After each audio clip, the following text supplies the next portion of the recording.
Hey, audit and fraud friends and family.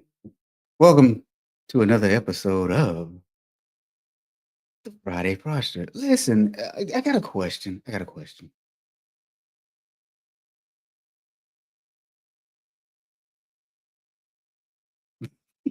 always have a question, don't I? You ever notice how things designed to make life easier slowly make us stop paying attention? You got your bills on auto pay, you got saved passwords, you have those apps that remember your whole life for you. So sometimes we stop checking and then we assume that the system is just working like it's supposed to. But what happens when the thing you stop checking was exactly where trouble started? Hang on because, well, I say this every week. This one is crazy. You ready? Let's go.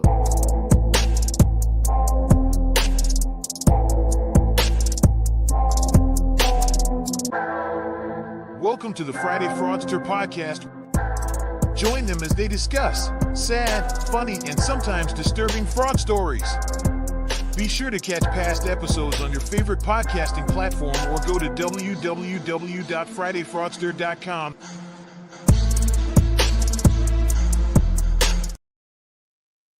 All right, friends. So you heard the question that I asked. What happens when that thing that you relied on suddenly doesn't work like it used to? Let me give you an example. I'll give you an example. Um, I had an American Express card that was tied to my electric bill, and every month I had to go to that American Express so that I could get the points, right? And then each month I would turn around and pay the bill off.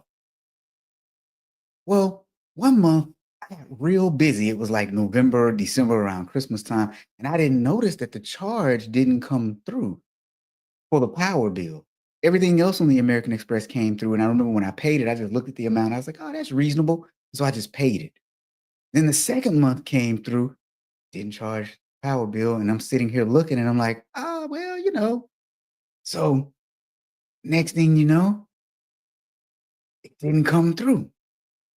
So then I realized I was like, hold on, wait a minute.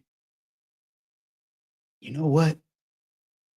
I've got to go and now look and pay that bill because the system that was supposed to work didn't work. And what ended up happening was my credit card expired. And so when the credit card expired, now, well, that bill is no longer being paid. So the question I asked earlier, how many times have you relied on something to work, but it didn't work the way that you expected it to? You thought this thing was going to work, but it didn't work the way that you expected it to. And joining us today as we talk about another fraud case, Christine, what's happening? Talk about things supposed to working like you were. My reminder that we were on a little bit later today. Sorry. All right, so check this out. Welcome to the Friday Fraudster. This is the program where we just take fraud stories from the news and we just talk about them. We talk, here's what happened, here's what went right, here's what went wrong, here's how it could have been prevented. And so here we are on the Friday Fraudster. We're 45 minutes late today, but here's why.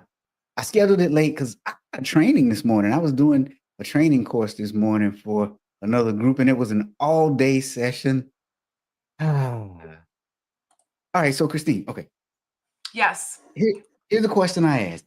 Have you ever relied on something that was supposed to be working one way and you used it for a while and all of a sudden it just stopped working the way that it was supposed to work? Oh, I'm sure a lot of things. I've been around for a long time and technology has gradually progressed. I feel like there's a lot of times I get little glitches and stuff on my laptop at the most inopportune times. Um, Yeah, I can't think of anything specific, but then I sit here and go, maybe I should be thankful because that means I wasn't too perturbed by something not working. What about you? I heard you talking about credit cards or something before I hopped on. Yeah, I was just talking about how I had this automatic payment set up for my power bill through the Amex, and then the card expired, and so it no longer got charged to the Amex. And next thing you know, I was like a month behind, and I didn't even recognize it because I was just paying the Amex bill, and I assumed that it was still charging the power bill. So, things like that happen all the time. But what happens when somebody discovers a glitch in the system and then they decide to commit fraud? We see that all the time. That never happens, does it? As soon as No, you say that, I think of ATMs. Wasn't there just ooh, another ATM glitch that happened? I don't know. Was there another ATM glitch? I'm gonna have to look. I feel like there Well, was. and that's the thing that's funny about it, right? Because they called this thing a glitch when it was just fraud. There was no freaking glitch. It I was a love it. freaking fraud. When you said glitch, I'm like, what? His brain? Right. Exactly. But no, that's what the younger generation called it. They called it a glitch. They called it an ATM glitch. That's the stupidest thing I've ever heard of, right? Was that earlier this year? Was that 2004? That was a few years ago. It was the Chase Bank glitch, and then they posted about it all on TikTok, and it was just a crazy thing. But today, today, let's just get right into it. Today, we begin in 2016 with Lester T. Jones, and he joined the Atlanta Hawks, the basketball team, the organization as the director of financial planning and analysis. Over the next several years, he got promotions because I guess he was good at what he did. And in 2018, he became the VP. And by 2021, he was the senior vice president of finance. And he was responsible for the franchise's corporate credit cards, their expense system, and also for financial reporting. And now we've seen this before though, Christine. When people rise in the ranks, what's some things you usually got to look out for, right? There's some things that typically happen that aren't that great, you When know? you what do you mean? As you rise in the ranks, there's things that don't make sense or Oftentimes there are things that don't make sense because you still have what a lot of access to things that you had before that you may not need now. correct. So that might I can that's where Bob was saying. Yeah, so as you level up especially in finance or anything that has to do with money, as you level up in an organization, your capabilities or access controls should start to diminish because you shouldn't be in those day-to-day transaction types and stuff like that. So one red flag is if you go into an organization and certain individuals have system or core access capabilities, that's usually a red flag that you should probably look at those controls. Yeah, isn't it? Now, Bob is saying that somebody was just sentenced for the Chase Money glitch. There were a few people that were convicted for it, though, right? Yeah, there were quite a few people. Okay, so now back to our story for today. Now, by 2018 to 2024, uh, Lester Jones's access expands. He now has the authority to issue and approve the corporate American Express card. He also manages the card holders. He also oversees late payments and card discipline. Now, until July of 2024, the Hawks reimbursement platform, it didn't integrate with the actual card transaction data. And so he ended up using that for his own benefit. So what that meant was accounting staff checking expense reports couldn't reliably match an expense claim to the actual card charges. And prosecutors are saying that Jones exploited that gap. Just like you were saying, you go up in the ranks and you still have the ability to do things that you shouldn't have the ability to do, right? Was his access even granted wider? Is that what you were saying with him being able to like add users to the corporate credit card? Like Absolutely. That's exactly what happened. we have an approval process for that. we have limits. But it's kind of sitting here like, okay, and I'm a little behind on the story. Like, what did he like? Did he add individuals outside of the organization onto the corporate credit card? Oh, he did a little better than that. Okay. All right. So in January of 2025, here's one example of something that he did. He allegedly altered an email from American Express to make it appear as though the corporate account would be suspended unless a payment of $229,000 was made for a supposed team event at the Wynn Hotel in Las Vegas. He then submitted a bogus invoice and got reimbursed despite there being no charge for that.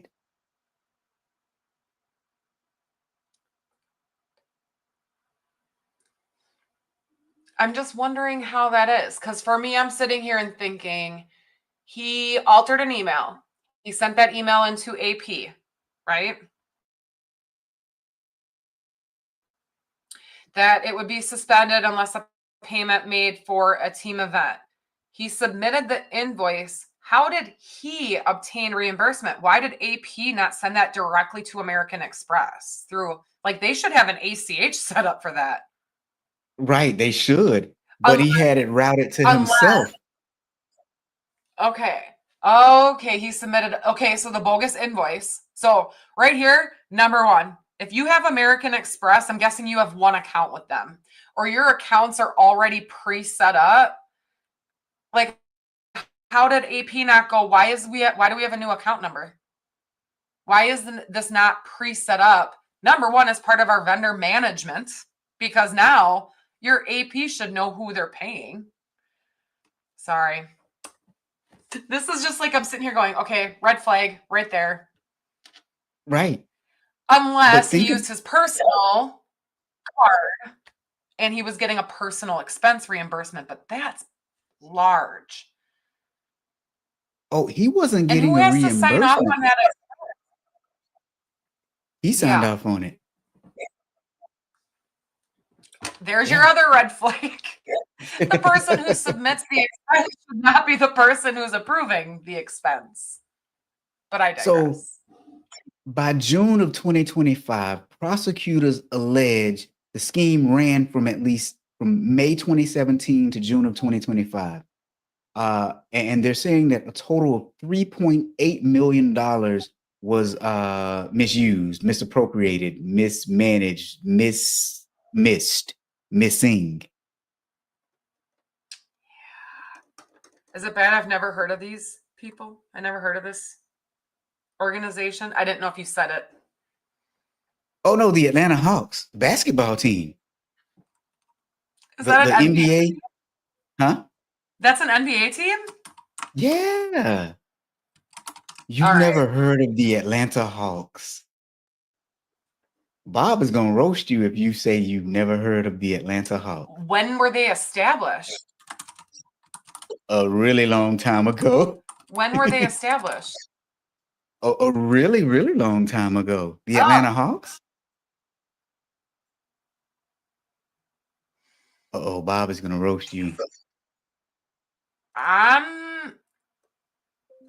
Okay, so they moved to Atlanta, Georgia back in 1968. I am not going to lie. I am like oblivious to that team. I do not know why. What? I'm serious. I am not lying. Like, I'm sitting here. I literally thought when you sent this was like a drop-down league. Which I don't even think the NBA has. Like, do you know what I'm talking about? Like, it's not like a drop-down league like they have in the MLB. So,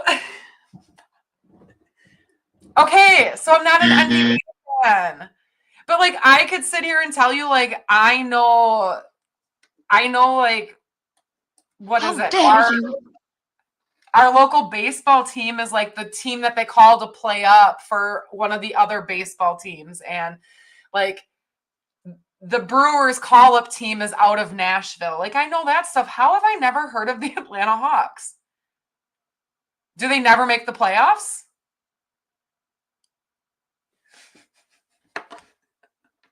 I'll stop. The hole I'm digging keeps getting deeper. Yeah, it is. That's why I'm being quiet now. This is just fun. Bob is probably gonna message me later. Well, you know what? Maybe I don't know who they are because they have 3.8 million missing from their marketing budget. I don't know. Bob says they're not the Bucks and not G League either. That's it, like a G League. But I guess here's my thing, like does that, like, I don't think the NBA has like a G League. Like, all their players come directly out of high school or college. Like, they don't have this league they need to call players up from. Oh, well, no, they do, because like we have the herd. Okay, I'm done. I'm logging off. Peace out. This is a fraud broadcast that turned into a sports broadcast that turned into a comedy broadcast. The more you know. I'm going to have to tell my husband because then he's going to also yell at me. Oh, yeah, he's definitely going to yell at you. So now, they allege that he committed this fraud scheme and $3.8 million of misuse. The expenses include luxury trips to the Bahamas, Costa Rica, Hawaii, Switzerland, Thailand. He bought some designer bags, allegedly. From Louis Vuitton, he bought a Porsche, concert tickets, private jet travel, and all charged to the franchise. Dang.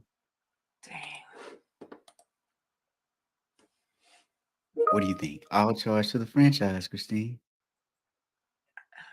Bob said Christine is bitching. You want to know why? Why? Because the Hawks have a better record than the Bucks right now.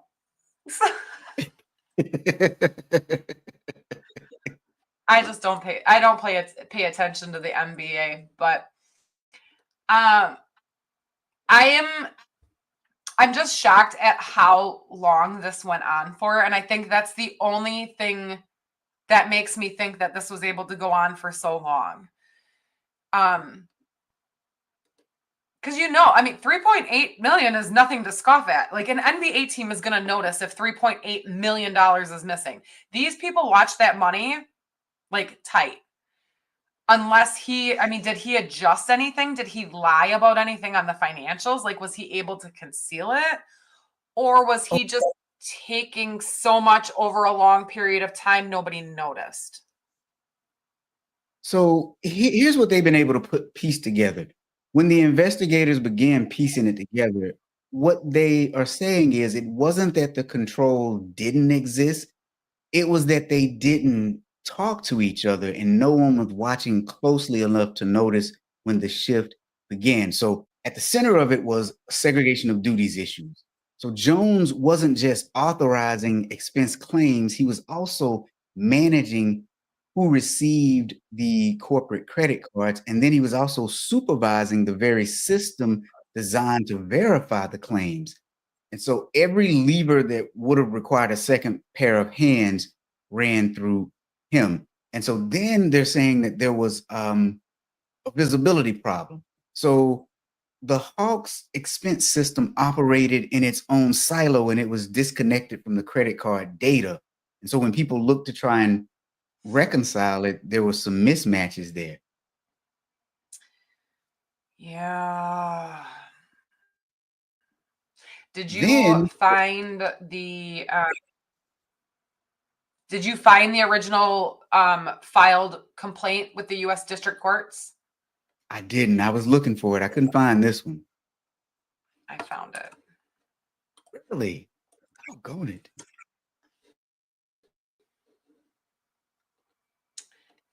Go just over halfway down that page and you'll see it.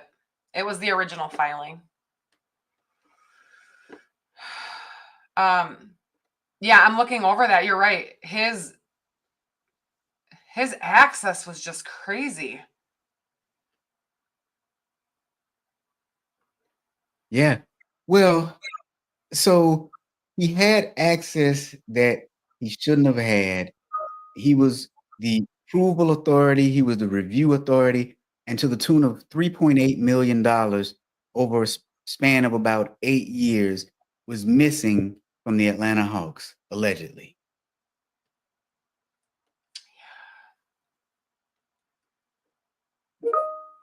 Now,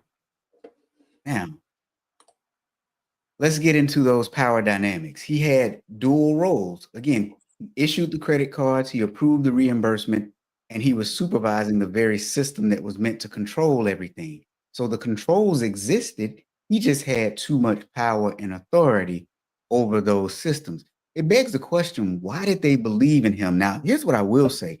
When you look at these sports franchises, they have millions and millions of dollars running through them.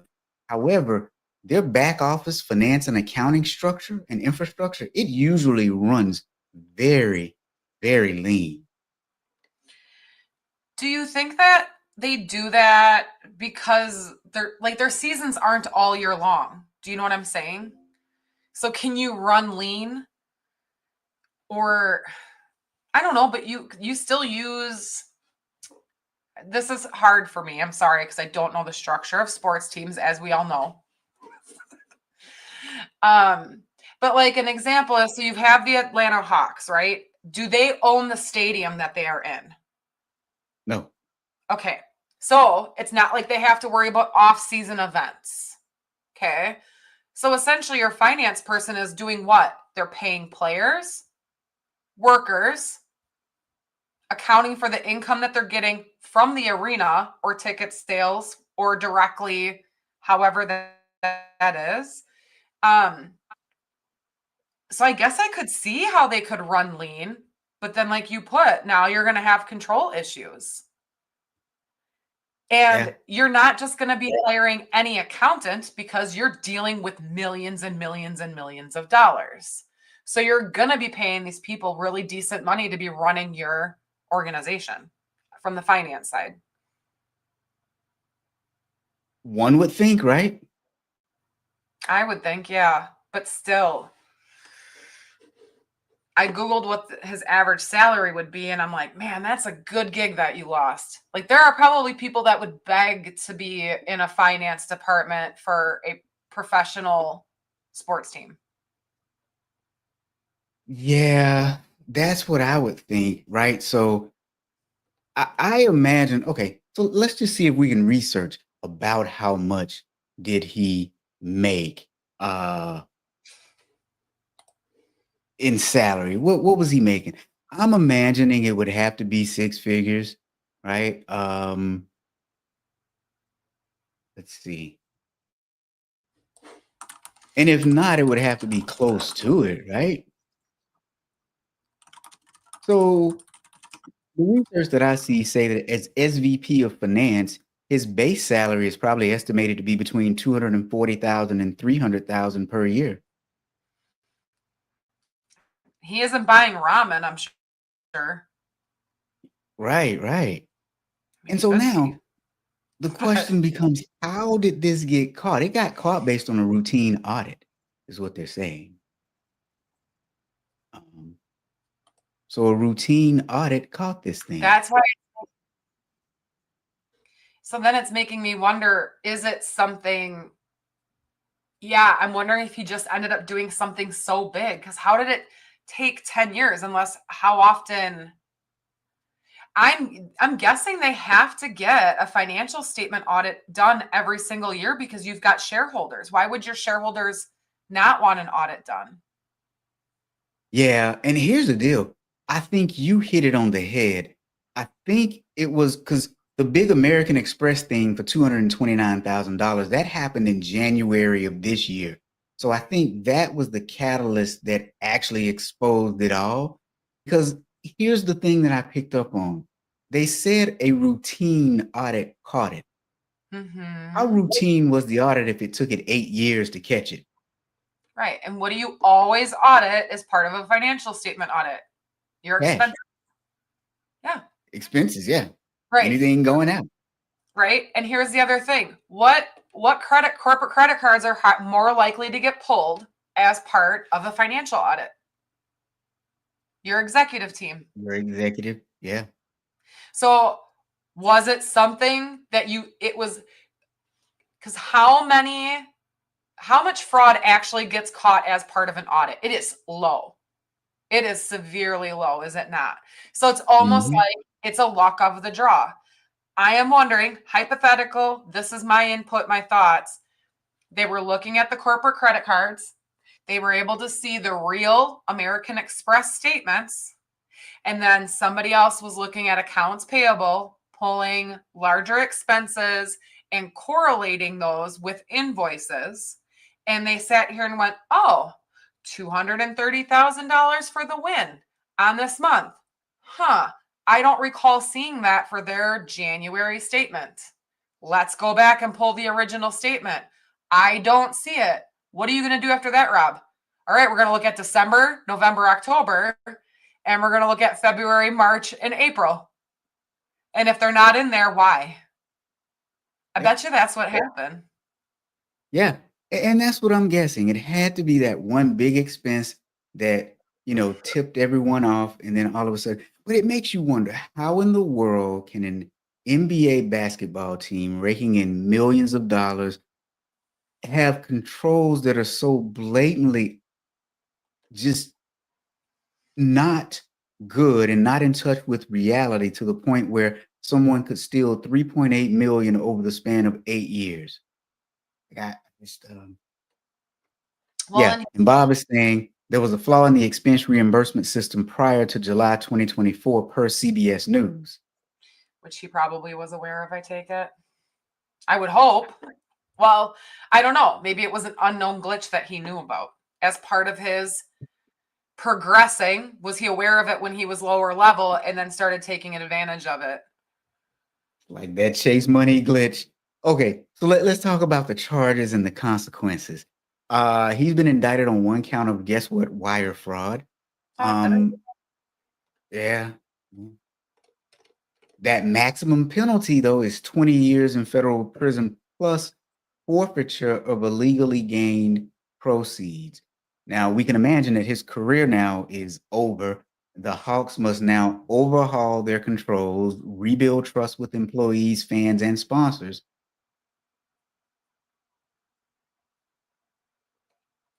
Oh my gosh, can you imagine that blowback?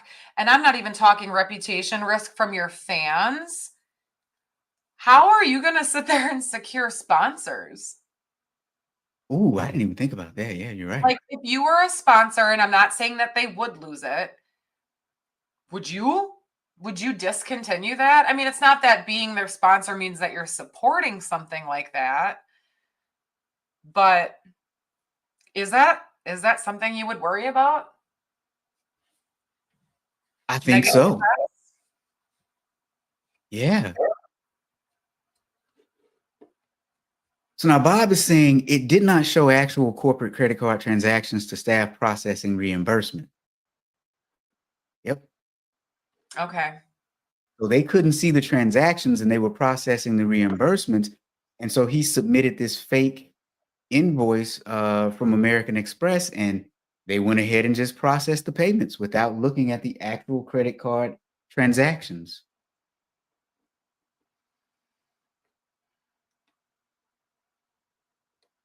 Yeah.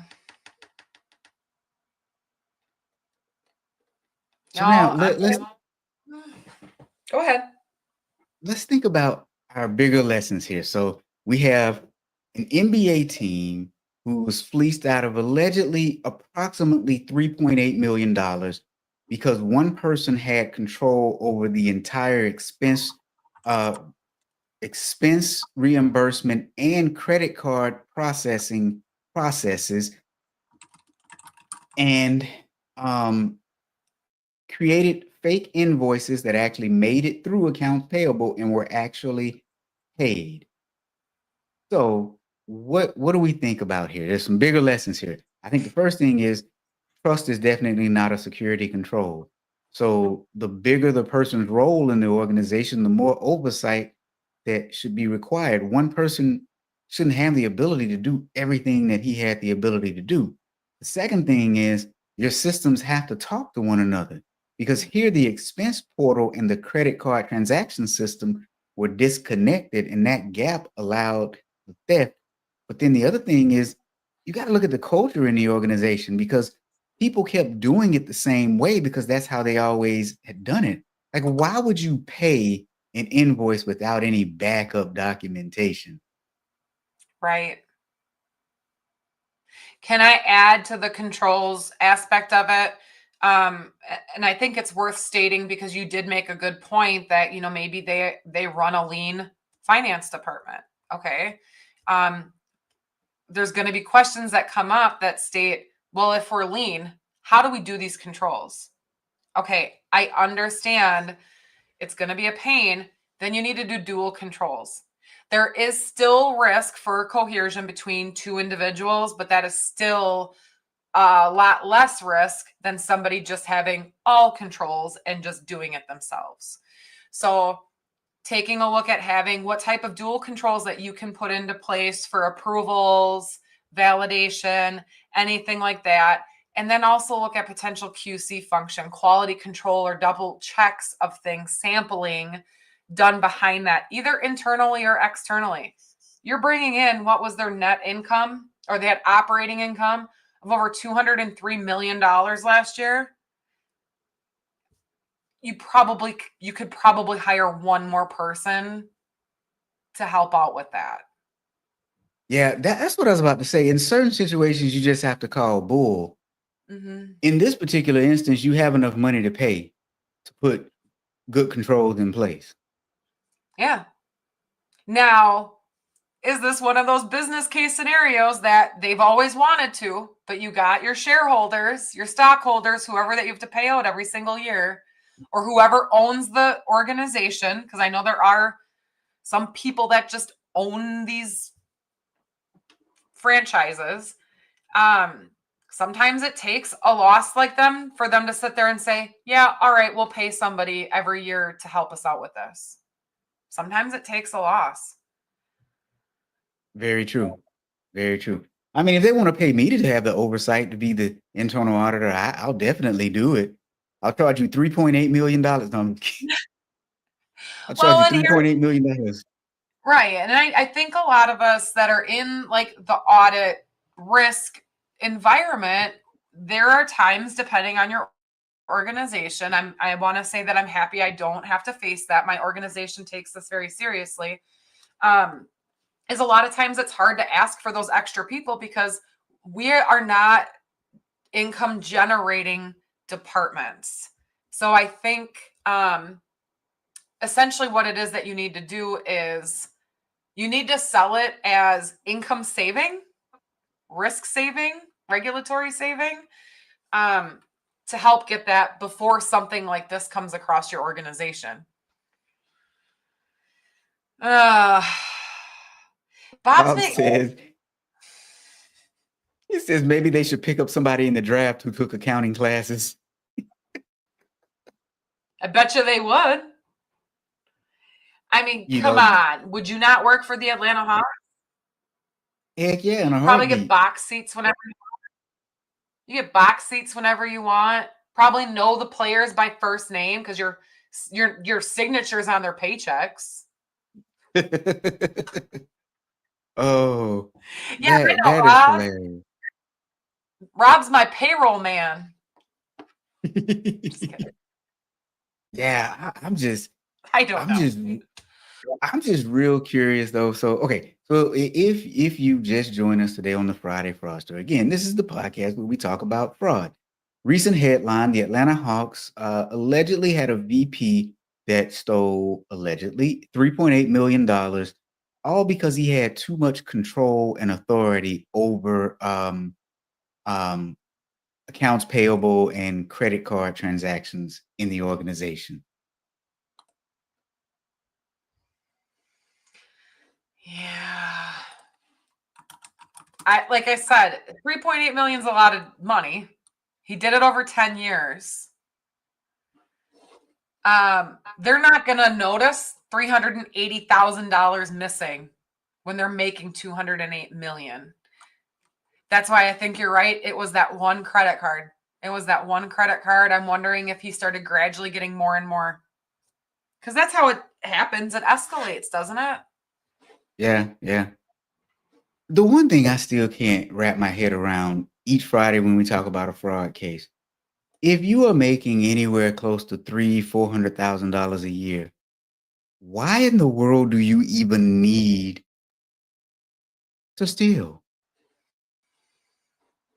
Well, if we're looking at the current state of sports in the US, there's a part of me that I'd almost sit here and go, it's probably sports gambling.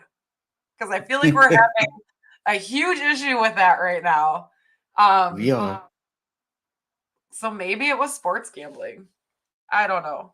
He was just Very apparently on the possible. wrong side if he was needing the money. But maybe that's next week's episode. All right. All right. So thank you for joining us on the Friday Fraudster. This week again, we talked about the Atlanta Hawks.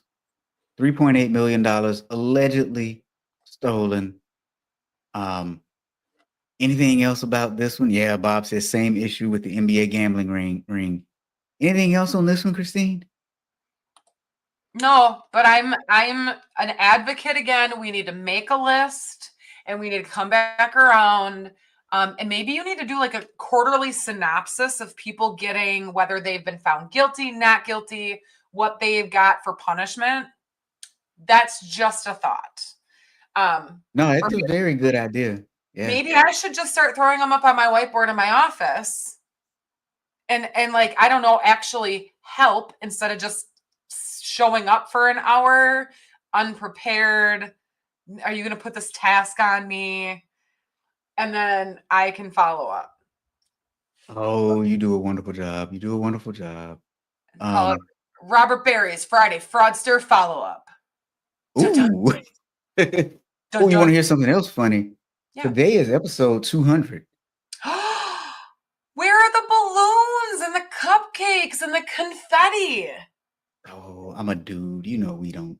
Why are we wearing black? Are we mourning getting older? Should have wore something bright. Well, happy 200 episode, Rob. Little sentimental. Thank you for starting this. I know you started it with, Kelly and Joe, and gradually they kind of hopped off. I kind of came on. You got Thomas, you got Stephanie. Yeah, where's Glinda? Not Glinda. I've got Wicked on my mind. Alina. Yeah. So Carol says do it. The whole follow-up show. Carol says do it. All right. I'm gonna wipe some stuff off my board and I will make space. I will put a reminder that I gradually will Google, and if we have a follow-up, we'll do a follow-up. Or I'll give Robert the information and he can disseminate as appropriate. No? Oh yeah. Hey, it works for me. And again, Carol says do it. Done and done. Awesome. So, all right. Well, thank you everyone for joining us this week on the Friday Fraudster. We will see you next week at the regular time, 2:00 Central Standard Time. Adjust for your own time zone accordingly, because accountants can't add or do math. Must have a calculator or Excel. There you go. Exactly. So we'll see you next week. See you. Have a